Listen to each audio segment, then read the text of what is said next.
राम नाम की लूट है, लूट सके सो लूट, अंत काल पछताएगा, जब प्राण जाएंगे छूट।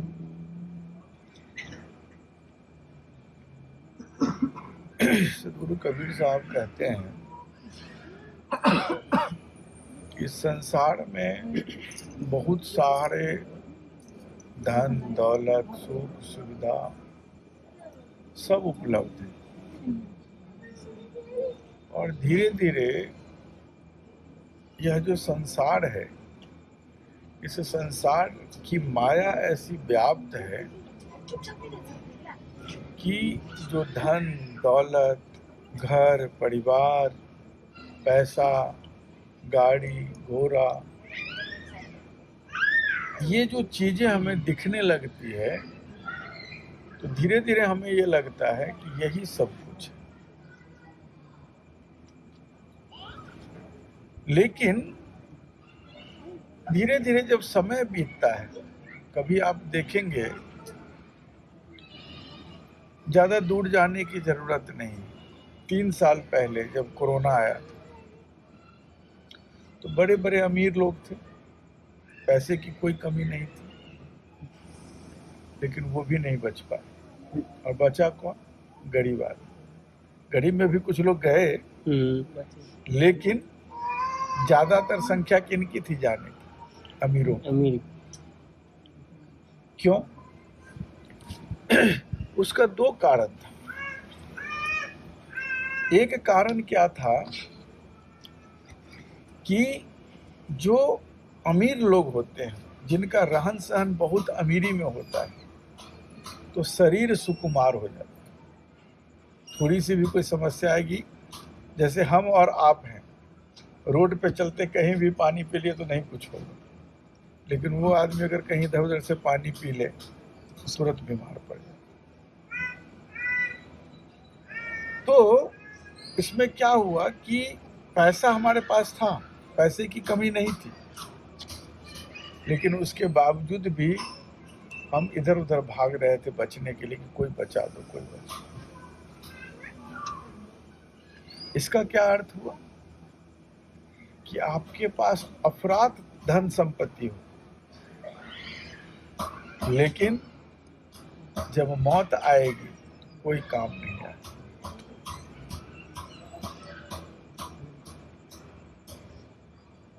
यह संसार एक यात्रा है। इस यात्रा में जैसे ट्रेन से हम लोग कहीं गांव जाते हैं, घर जाते हैं, तो जब आप ट्रेन पे बैठते हैं तो सीट आपकी होती है, अगल बगल में बैठने वाले लोगों से आप बात भी करते हैं,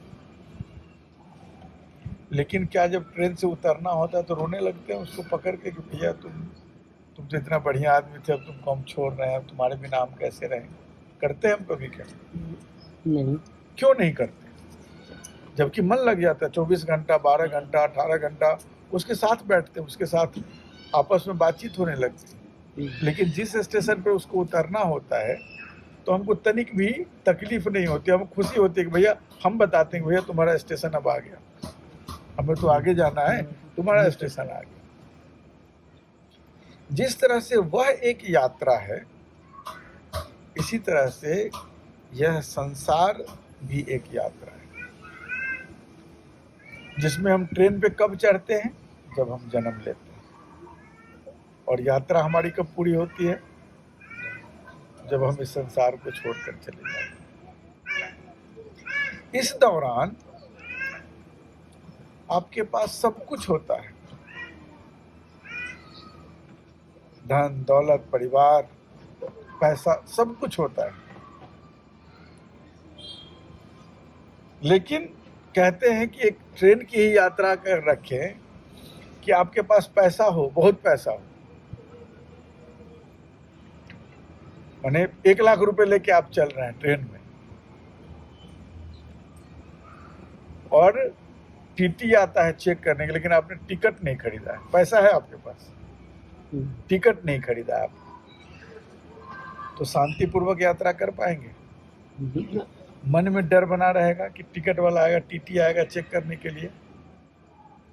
अच्छा, अब एक आदमी जो सपोज करिए कि उसके पास 1 लाख रुपया है लेकिन टिकट नहीं है, और एक गरीब आदमी है जिसके पास पैसा तो नहीं है, पॉकेट में 150 रखा हुआ है लेकिन ट्रेन का टिकट लिया हुआ है, तो कौन शांति से, कौन गर्व के साथ बैठेगा उस ट्रेन में?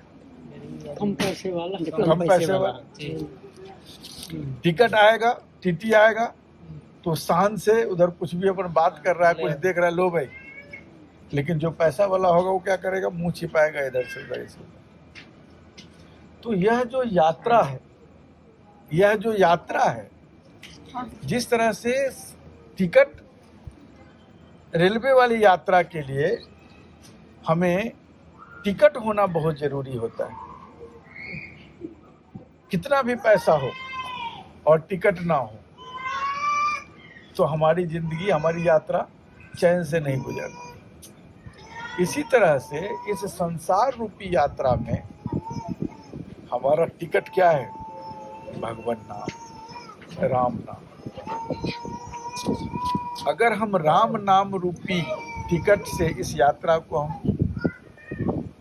तय करते हैं तो हमें डर नहीं होगा कि रास्ता में क्या कोई भी आ जाए, तो राम नाम का टिकट है हमारे। और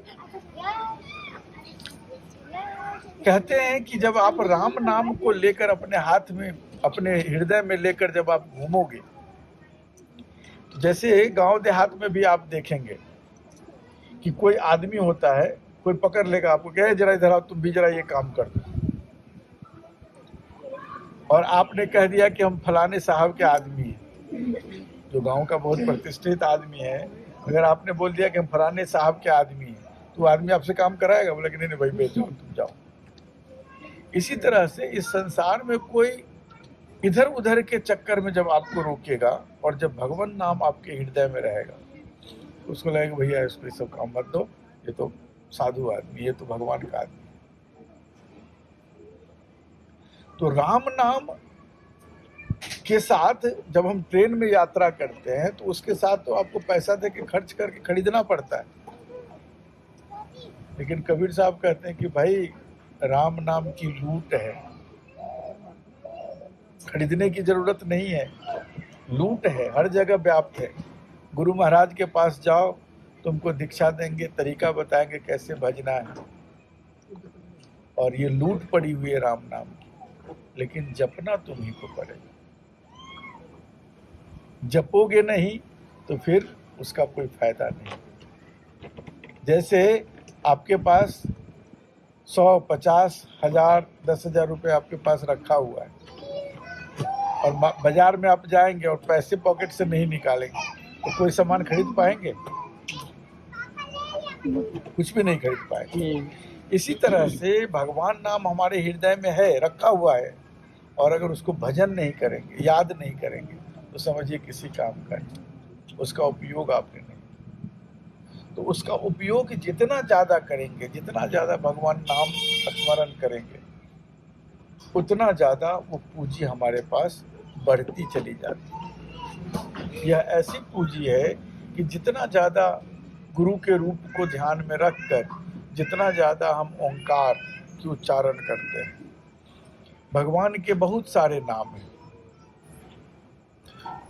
भगवान को आप किसी भी नाम से पुकारें, वो उन्हीं का गुणवाचक नाम है। कैसे? जैसे राम कहते हैं, तो राम का अर्थ क्या होता है? ये रम धातु से बना है। इसका अर्थ होता है जो घट घट में रमने वाला है, जो रमता है, हर के हृदय में जो रमता है। हर के हृदय में कौन रम सकता है? भगवान। दूसरा कोई रम सकता है? रहीम कहते हैं। रहीम का अर्थ क्या होता है? जो रहम वाला है, जो दया वाला है। खुदा कहते हैं। खुदा का अर्थ क्या होता है? जो खुद जन्मता है, जिसको कोई जन्माने वाला नहीं। तो भगवान के अलावा कोई ऐसा है जिसको जो खुद आते हैं तो वो खुदा हो।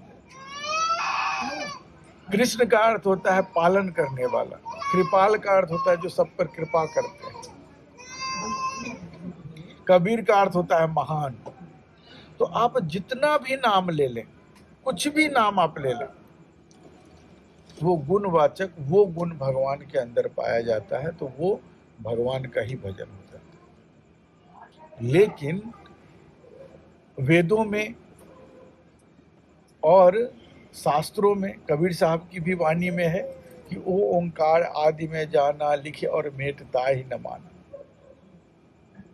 कि ओंकार जो है, गुरु ग्रंथ साहब में भी देखेंगे, सिख में उन लोगों की क्या है, एक ओंकार सतनाम। यह जो ओंकार है वही सत्य नाम है। तो क्या अर्थ है ओंकार? क्यों कहते हैं कि जैसे कोई आदमी ड्राइवर का काम करता है, कोई आदमी शिक्षक का काम करता है, कोई आदमी डॉक्टर का काम करता है, उसको आप डॉक्टर साहब बोलते हो। कोई शिक्षक का काम करता है तो उसको क्या बोलते हैं, मास्टर साहब।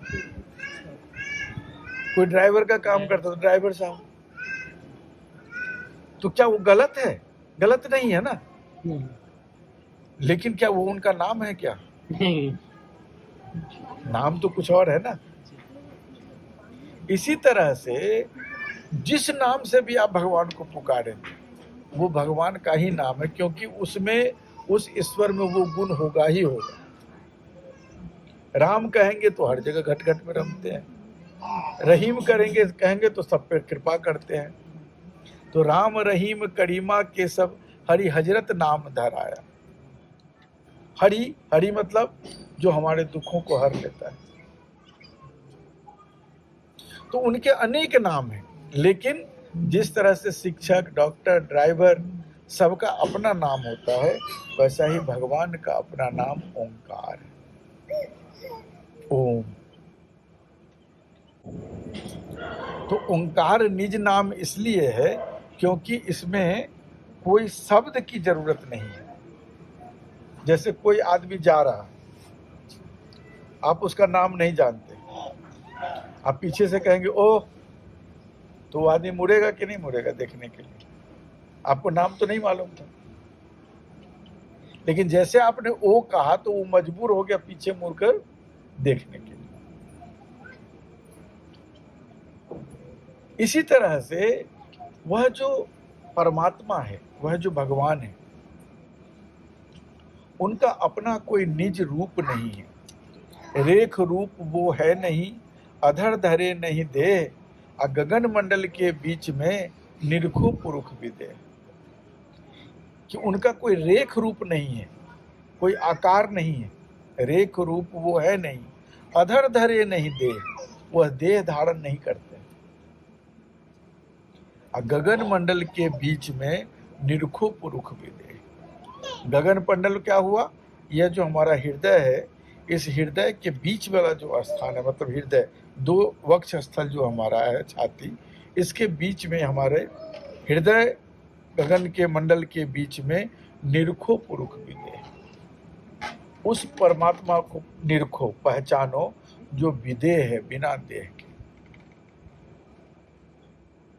अब प्रश्न उठता है कि जब उसका कोई रूप ही नहीं है, कोई आकार ही नहीं है, तो हम देखेंगे कैसे, हम जानेंगे कैसे?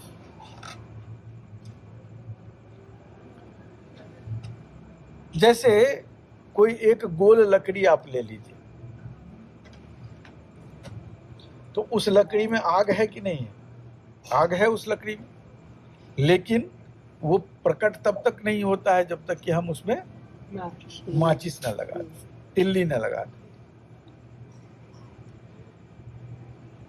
अगर आग उसमें नहीं होती तो हम माचिस भी लगाते तो भी नहीं जलता। तो इसका मतलब है कि उस लकड़ी में आग है। अब एक टायर के, सपोज करिए गाड़ी के टायर है, गाड़ी के टायर के समान आग है, लकड़ी है, उसमें आप आग लगा दिए तो आग कैसा दिखेगा? गोल दिखेगा। और लंबा डंडा में लगा देंगे तो लंबा दिखेगा। त्रिकोण बना हो, 3 कोना बना हो, उसमें आग लगा देंगे उस लकड़ी में तो तिकोना दिखेगा। तो कोई आपको कहे कि भाई आग कैसा है, तो क्या आप कहोगे कि गोल आग होता है, नहीं, कि तिकोना होता है, कि लंबा होता है? तो आग का अपना कोई रूप नहीं है। लेकिन आग का अपना रूप तो नहीं है, लेकिन आपको देखने में क्या आया? गोल, तिकोना और लंबा। ये क्यों आया देखने में? क्योंकि उसी आकार के लकड़ी में आपने आग लगाई। इसी प्रकार उस परमात्मा का अपना कोई रूप नहीं है, कोई रेख नहीं, कोई आकार नहीं। लेकिन अगर हमको देखना हो तो कैसे देखें? इसके लिए गुरुदेव, सदगुरुदेव बताते हैं कि जो हमारे सदगुरु हैं,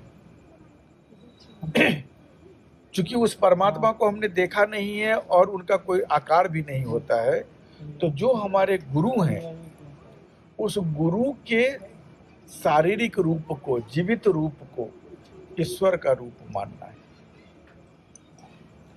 और ये मानना है कि सदगुरुदेव हमारे हृदय में बैठे हुए हैं और तब बैठकर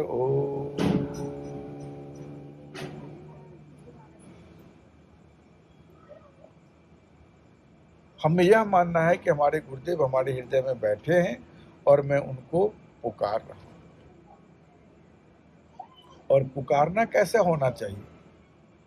ऐसे नहीं कि सिर्फ बैठ गए और सिर्फ पुकार रहे हैं। पुकारना ऐसा होता है कि जैसे आपका बच्चा, छोटा बच्चा, थोड़ी देर के लिए आपने, है छोटा, लेकिन आपने बाजार भेज दिया कि जाओ बेटा फलाने दुकान से कुछ सामान लेके आ जाओ। वो जब तक नहीं लौटता है, आपका दिमाग कहाँ पर रहता है? अच्छा, उसी बच्चा पर रहता है कि कहाँ होगा, क्या होगा। तो भले ही आप घर में बैठे हुए होते हैं, लेकिन पूरा ध्यान उस बच्चे पर रहता है। उसी प्रकार से उस प्रभु परमात्मा को जब हम पुकारते, तो भले ही हम घर में बैठे हुए हैं, अगल बगल में बहुत सारे लोग हमारे पास बैठे हुए हैं, लेकिन हमारा ध्यान ऐसे रहेगा उसी बच्चे की बात कि हम अपने प्रभु परमात्मा को, अपने गुरुदेव को अपने हृदय में हम जगा रहे हैं। तो सदगुरु कबीर साहब ने क्या कहा कि राम नाम की लूट है, लूट सके सो लूट है। पूरा हर जगह लूट मची हुई है। भगवान के नाम में आपको कोई पैसा खर्च नहीं होगा। बस आपको करना क्या है? एक सच्चे सदगुरु के शरण में जाना है, जिससे आप दीक्षा लोगे, जो आपको रास्ता बताएंगे कि सही रास्ता क्या है। भगवान नाम की दीक्षा देंगे, उस नाम को लेकर आप भजना शुरू करिए, जीवन हमारा सफल हो जाता है। इससे बड़ा धन दुनिया में कुछ भी नहीं। पैसा आता है, चला जाता है। घर है, हम छोड़ के चले जाएंगे, सब खत्म हो जाए। लेकिन जाने के समय में अगर भगवान नाम की का भजन आपने नहीं किया, तो जाने के समय में आपको लगेगा कि शायद बहुत कुछ छोड़ के मैं यहाँ जा रहा हूँ। बिलखते कलपते आप जाओगे संसार से। तो सुख पूर्वक, खुशी पूर्वक अगर हमें संसार को त्यागना है, इस यात्रा को पूरा करना है, तो भगवान नाम रूपी टिकट को हमेशा अपने पास में लेके घूमते रहें। अपने कबीर पंथ में और जिस तरह से सदगुरुदेव रास्ता बताते थे, उसमें एक और भी बड़ी सुविधा है। वो सुविधा क्या है कि आप और जगह जाएंगे, बहुत तरह लोग बहुत तरह की विधि बताते हैं। कोई बताएंगे कि भाई मूर्ति को रखो, वहाँ जाके अगरबत्ती दिखाओ, वहाँ पे नहलाओ धुलाओ, कोई उसका पर्दा ढक दो, फिर वो सो जाएंगे, फलाना तिलाना, बहुत सारी चीजें। ठीक है, वो उनका रास्ता है। रास्ता कोई गलत नहीं है, वो उनका रास्ता है कि वो उस तरह से बताते हैं। अपने सदगुरु देव क्या रास्ता बताते हैं कि वह प्रभु परमात्मा हमारे हृदय में विराजमान है। हमको उनको ढूंढने के लिए अन्यत्र कहीं जाने की जरूरत नहीं। चाहे हम गाड़ी चला रहे हों, चाहे हम बस में बैठे हों, चाहे हम ट्रेन में बैठे हों, चाहे हम बिस्तर पे लेटने जा रहे हों, चाहे हम किचन में खाना बनाने जा रहे हों, कुछ भी कर रहे हों, हम दुकान पे बैठे हो, कुछ भी कर रहे हो, तो साथ में काम भी करते रहेंगे और अंदर अंदर जिस तरह से बच्चा दुकान पे जाता है हमारा ध्यान उधर लगा रहता है, उसी प्रकार अपना काम भी हम करते रहेंगे, बिजनेस भी करते रहेंगे, सब कुछ करते रहेंगे। भगवान नाम मन ही मन चल रहा है, नाम स्मरण चल रहा है। और जब नाम स्मरण चलता है तो आपका जिस काम को आप करने जा रहे हैं उस काम में भी चार चांद लग जाते हैं। आपको बहुत काम पता ही नहीं चलेगा कि ये कैसे हो गए, क्योंकि आप नाम स्मरण कर रहे थे तो आपकी जिम्मेवारी उस पर परमात्मा के ऊपर होगी। तो बहुत सारी ऐसी चीज है जो आप सोच रहे हो कि ये हो जाएगा कि नहीं हो जाएगा, जहां आप जा रहे हो वहां पे वो काम होगा कि नहीं होगा, और रास्ते में आप भगवान नाम स्मरण कर रहे हो तो वो जाते आपको पहुंचते ही आपको लगेगा कि अरे तो बैठे बैठे वो कह रहा था कि ये काम करो, आपको लगेगा कि कोई और करवा दिया है इसको। इसलिए कबीर साहब कहा कि कबीर नहीं कुछ किया न करेंगे, ना करी सके शरीर, और ना जाने किया हर किया, हुआ कबीर कबीर। कबीर साहब कहते कि शरीर से हम लोग क्या कर पाएंगे, हमने कुछ नहीं। कबीर नहीं कुछ किया न करेंगे, न कुछ किया है आज तक, न इस शरीर से हम कुछ कर सकते, हमारे हाथ में कुछ नहीं। उनकी मर्जी होती है, मैं एक माध्यम हूँ, हम लोग एक माध्यम है, वो उस हमें माध्यम बनाते हैं, इस काम को करो, इस काम को नहीं करो। आप देखेंगे बहुत सारा काम हम करने जाते और नहीं होता, अगर हम ही कर रहे होते तो क्यों नहीं होता। तो हमें माध्यम बनाते हैं, हमें कर्म करना है, लेकिन करने वाले वो हैं। तो कबीर नहीं कुछ किया न करेंगे, और ना कर सके शरीर, और इस शरीर से हम कुछ कर भी नहीं सकते, और ना जाने किया हर किया, ना जाने भगवान ने क्या क्या काम कर दिया, और चारों तरफ हंगामा हो गया कि हुआ कबीर कबीर, कि भाई कबीर ने कर दिया, कबीर ने कर दिया, कबीर ने कर दिया। तो भगवान हमें माध्यम बनाते हैं। जब भी हमें कोई कर्म करने का अवसर मिलता है, किसी को मदद करने का अवसर मिलता है, समाज के लिए अगर हम कुछ कर सकते हैं तो हमें करने में पीछे नहीं चूकना चाहिए, लेकिन यह मानकर नहीं करना चाहिए कि हमने कर दिया। अगर मैं आज नहीं होता तो ये काम नहीं होता। किसी के यहाँ शादी है, किसी की बच्ची की शादी है, किसी के यहाँ कुछ सत्संग भंडारा है, आप मिल के बहुत कुछ कर देते हो, लेकिन मन में अगर अभिमान आ गया कि हम ही ने कर दिया, हम अगर नहीं होते तो इनका काम खराब हो जाता, वहीं पे धोखा हो जाता। हमें भगवान का धन्यवाद करना है कि भगवान आपने हमें ऐसा संयोग दिया, ऐसा मौका दिया कि सत्संग में हमें काम करने का मौका मिल गया, किसी समाज में किसी को सहायता करने के लायक हम बन गए। तो भगवान का नाम स्मरण करना, मन से नाम स्मरण करना और तन से इस संसार की सेवा करना। भाई संसार की सेवा क्यों करें? क्योंकि यह संसार किसका बनाया हुआ है? भगवान का। तो भगवान का यह संसार बनाया हुआ है, तो हम सब लोग किसके संतान हुए? उसी मालिक के। तो सपोज करिए कि आप, हमारा कोई दो बच्चा है, किसी पड़ोसी से हमारी लड़ाई चल रही, झगड़ा चल रहा है, उससे हम बोलना बंद किए हुए, हमारी बोलती बंद है उससे, हम नहीं बात करते हैं उससे, काफी दिन हो गए, और अचानक से आप अपने घर के छत पर बैठे थे, बच्चा आपका बाहर गया था, जब उधर से लौट आ रहा था तो कोई उसको परेशान कर रहा था या कोई उसको जबरदस्ती उठाने की कोशिश कर रहा था कि लेके भाग रहा था। जिस आदमी से आपकी लड़ाई है, जिस पड़ोसी से आपकी लड़ाई है, वो देखा कि अरे फलाने के बच्चे को ये उठा के ले जा रहा है या परेशान कर रहा है, वो तुरंत गया और आपके बच्चे को बचा लिया। वो जब तक आप जाते जाते उससे पहले पहुंचा और बचा दिया, बचा के आपके दरवाजे पर छोड़ दिया और आपसे बात नहीं किया, क्योंकि आप बात नहीं कर रहे, लड़ाई चल रही, और आपके दरवाजे पर गेट खोल के आपके अंदर कर दिया और गेट बंद कर दिया। आपका क्या प्रतिक्रिया होगी? आपकी क्या उस आदमी से बोलना अभी भी आप बंद रखेंगे? नहीं रखेंगे, क्योंकि भले ही दुश्मनी उससे चल रही थी, लेकिन आपके बच्चे को उसने बचा दिया, जो आपका प्यारा था। जो आपके हृदय का टुकड़ा था।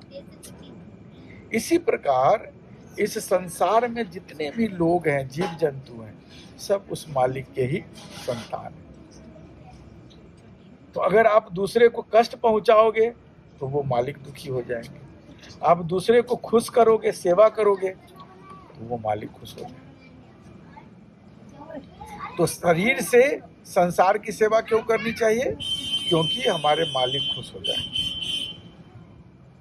और मन से उस मालिक की पूजा क्यों करनी चाहिए, याद क्यों करनी चाहिए? क्योंकि वो हमारे हृदय में बैठ विराजते हैं। उन्होंने हमें आँख, कान, नाक सब कुछ दिया है। तो कितना बड़ा अमीर आदमी है हम लोग। कई बार आप लोग देखेंगे, कई लोग कहते हैं कि भगवान हमको गरीब बना के भेजे, और अमीर आदमी को आप देखेंगे कि क्या होता है अमीर के पास, शुगर, बीपी। उसके बच्चे को भी देखेंगे, चूंकि पालन पोषण उतनी कठोरता के साथ नहीं होती। गरीब का बच्चा अगर होता है तो जन्म लिया तो खूब तेल लगा के मालिश होती है, सरसों तेल हो, धूप में उसको लगाते हैं, उसको रखते हैं, बच्चा मजबूत हो जाता है। आमिर का बच्चा एसी के अंदर में बचपन से ही एसी के अंदर रख दिया। अब जब बड़ा हुआ, इतना सुकुमार हो गया कि थोड़ी धूप आई तो बर्दाश्त नहीं, थोड़ा बारिश हो गई तो सर्दी खांसी, चलने में दिक्कत, उठने में दिक्कत। तो अमीर कौन है? हम कहीं पर सो सकते हैं, हम कहीं पे कुछ भी खा सकते हैं। अगले आदमी को अगर यहाँ पे सोने के लिए दे दिया जाए तो सो पाएगा रात भर? तो अमीर कौन है? तो भगवान ने जो हमारा शरीर दिया है, हमें शरीर में ताकत दी है, हमको कहीं भी हम रह सकते हैं, कुछ भी खा के रह सकते हैं। तो हम लोग ज़्यादा अमीर हैं उन लोगों से जो लाचार हैं। धन दौलत की आवश्यकता है, क्योंकि जीवन को चलाने के लिए हमें पैसा चाहिए होता है। लेकिन पैसा इसलिए चाहिए कि हमको जीवन चलाना है। पैसे को उद्देश्य नहीं बनाना है। ये नहीं मानना है कि जितना पैसा आएगा मतलब हम उतना वो बने, बढ़िया आदमी बन रहे हैं, या उतना सुखी बन रहे हैं। सुखी नहीं बन रहे हैं। आप देखेंगे जैसे जैसे पैसा बढ़ता जाता है हमारे घर में, वैसे वैसे हमारी बेचैनी बढ़ती जाती है कि भैया अब पैसा आ गया, इसको बैंक में रखो कि घर में रखो। बैंक में रखो तो इनकम टैक्स लग जाएगा, घर में रखो तो कहीं चोर उठा के न ले जाए, कहीं कोई आके ताला खोल के न ले जाए। तो जितना धन दौलत आता है उतनी समस्या बढ़ती जाती है। सोना चांदी आ गया तो उसमें अब कहाँ रखे, कहीं रखे, कोई लेकर न चला जाए। तो धन की आवश्यकता इसलिए है कि हम इस जीवन को चला सके, खा पी कर रह सके। साईं इतना दीजिए जामे कुटुंब समाए, मैं भी भूखा ना रहूं, साधु ना भूखा जाए। ठीक है। तो जो सदगुरु कबीर साहब कहते हैं कि राम नाम की लूट है, लूट सके सो लूट, अंत काल पछताएगा प्राण जाएंगे छूट। जब अंत समय आएगा, अगर भगवान नाम आप नहीं लोगे तो बाद में पछताना पड़ेगा और अपने पास कोई अवसर नहीं बचा रहेगा। उस समय में लगेगा कि हमने मौका खो दिया। कई सारे लोग कहते हैं कि जैसे हमारे घर में बच्चे होते हैं, छोटे बच्चे होते हैं, तो कई घर के लोग कंठी माला नहीं पहनाते हैं। कहते हैं कि अभी तो छोटा बच्चा है, जब बड़ा हो जाएगा तो पहनाएंगे। कोई कहते हैं कि भाई बड़ा हो जाएगा, अपना ज्ञान होगा तो पहनेगा अपना, अभी से हम क्यों उस पर बंधन डालें। तो सवाल यह उठता है कि जो चीज़ सही है, जो आप इतने जीवन में इतने दिन चलते चलते आपने सीखा कि यह सही और यह गलत है, तो उसी रास्ते पर तो हम अपने बच्चे को लाएंगे। और अभी से कई लोग कहते हैं कि अरे बचपन से क्या भगवान नाम करे, अभी तो इसकी ज़िंदगी है खेलने कूदने वाली। कभी कोई खेलने कूदने की ज़िंदगी नहीं होती। सब काम लगाते हुए साथ में भगवान नाम भी होना चाहिए। चाहे बच्चा हो, बच्ची हो, छोटा हो, बड़ा हो, सबको उस प्रभु परमात्मा की याद करनी चाहिए। तो अभी हम लोग जैसे बताए हैं कि जो अपने गुरु महाराज हैं, उस गुरु महाराज के जीवित रूप को जैसे हमने देखा हुआ है, उस जीवित रूप को अपने हृदय में रख के मन ही मन 1 मिनट उनको ओम से मन ही मन पुकारेंगे, फिर आरती करके हम लोग समाप्त।